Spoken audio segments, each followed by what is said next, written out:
The Orville episode 7 review. Okay, I enjoyed this episode a lot, mostly down to the concepts that they used in this episode.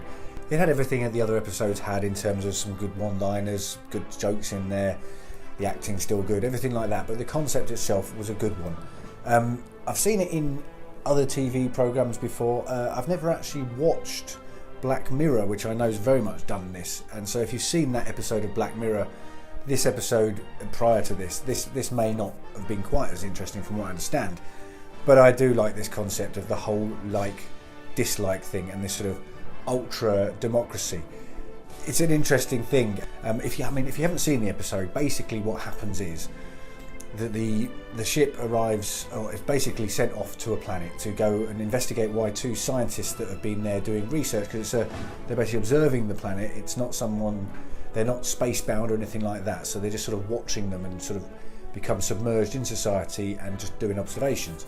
But these two guys have gone missing, so the Orville have been sent to this planet to go and find out what happened.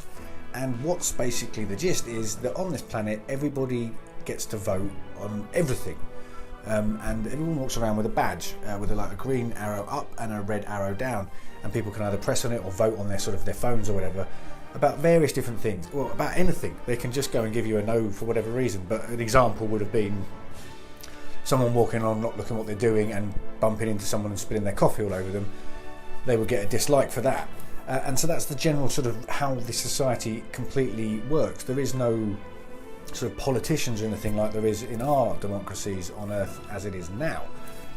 And so the captain sends down a team of the Doctor, John the helmsman, Alara and Grayson to go and find out what's happening. It seems a little bit strange to send Alara because this world is basically more or less 21st century Earth time.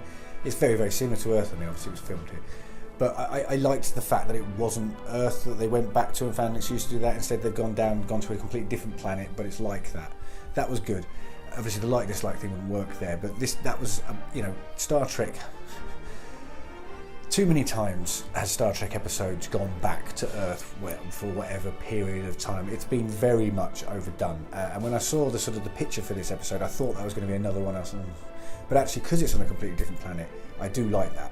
So the team go down to the planet, and lo and behold, before too long, one of them goes and cocks up the situation.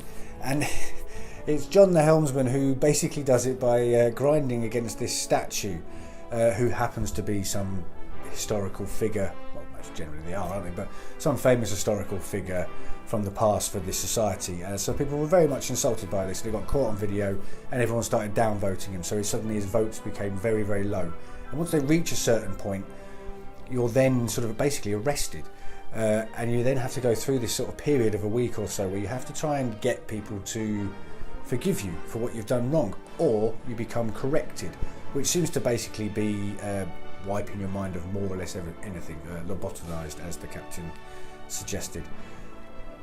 And that's what's going to happen to John, so they need to try and find a way around that. And this whole concept of the like-dislike thing is very, very good. I'm jumping forward, but at the end of the episode, and I thought this was a little bit wrong, the Doctor said to this girl that they pulled up from this planet onto the ship about what could she do, and she said, the Doctor said to her something along the lines of, change it so it can be better, your system, and in this kind of sort of arrogant-ish way of looking down on the system they've got.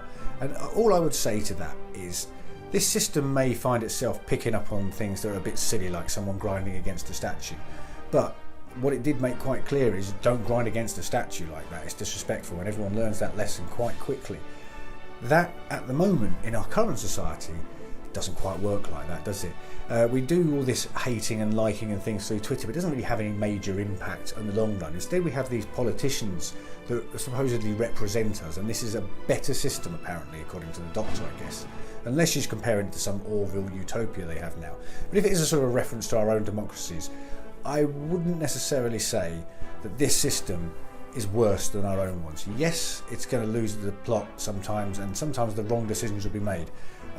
But based on, certainly in terms of recent years of our own politicians within Western society anyway, have they done better than that?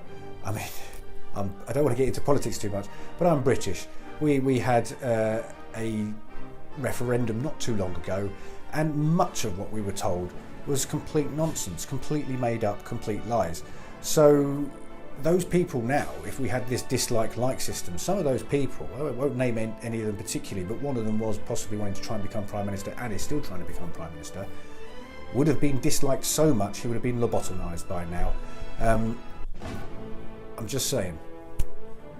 Anyway, that's my little sort of detour from the actual episode. But going back to the episode, John needs to, and he gets basically given this sort of, what's the equivalent to a lawyer, he needs to go to sort of these various different sort of TV shows and sell himself, really, to try and get people to like him some more. And this works quite well. I mean, it's basically sort of breakfast shows you see in the morning with your sort of news presenter and the anchor and everything like that. Or, I mean, in this country we have Loose Women. I think it might be called The View, or one of the programs similar to The View. I think it's called in America. And he goes on there and sort of talks to the maybe not the world, but this country or whatever it was that they were based on.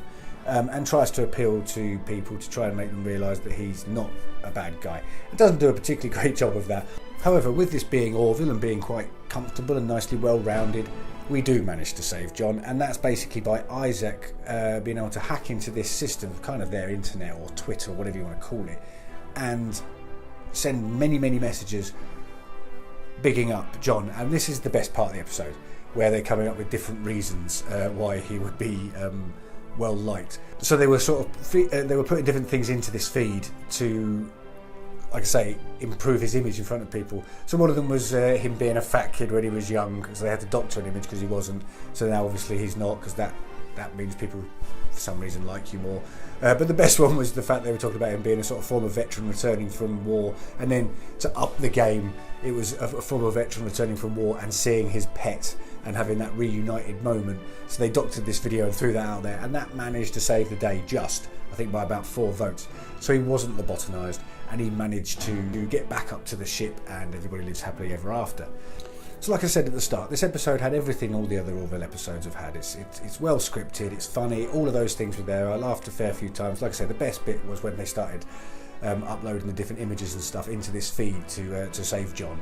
That was quite funny. Just the cynicism within those jokes, how we are right now in society and how we're so influenced by things like that, yes, does have some weight, but at the same time doesn't actually necessarily reflect who a person really is. I think is interesting, and this, like they've done in a few of the previous episodes, and the ones I preferred more to some of the others, where they sort of really play on a theme, and this whole likes dislikes thing, especially in contrast to the society we're in right now and the way things like Twitter and stuff works. So in conclusion, this, like I said at the start, this is a good episode. I enjoyed this episode. Like I say, it had all of the sort of stuff that all the other episodes have had. It's had some good jokes in it, the acting's good, the timing's all good, everything looked good, it all worked well. Like I say, I'm pleased we didn't have to see a flashback to Earth, instead it was something a bit different, and I very much liked the concept of the likes and the dislikes and all of the different things that opens up. One thing I would say is, once he did sort of pass and John didn't get lobotomized, what happens then, just out of interest? Like, does his dislikes go back to 0, or is he still stuck with, like, what I think it was like 99,000 and something or other? Is he still just sort of 4 dislikes away from getting back in this situation again? I'm not too sure. That was just sort of a slight minor question. And one other thing I will pick up on actually on this episode, which was a bit strange. Like I said at the start, the reason they went to this planet was to look for 2 researchers that had gone missing. And what had happened is basically they'd cocked up. They'd sat on a bus in a seat, and there was a pregnant woman beside them. They didn't see her, but that picture went around everywhere, and everybody decided they very much disliked these guys, because obviously you've got to give up your seat. I'm not being ironic, you do. You give up your seat to a pregnant woman. And so that's why these 2 guys more or less got killed off. Well, one of them did get killed, and the other one had his brain fried. But what was strange was the doctor said, I forget the name of the guy, but she said, "Oh, he's always like that. He always has his head in his work so much he misses everything going on around him." Why would you send someone who has a personality known like that to be an observer? Just saying.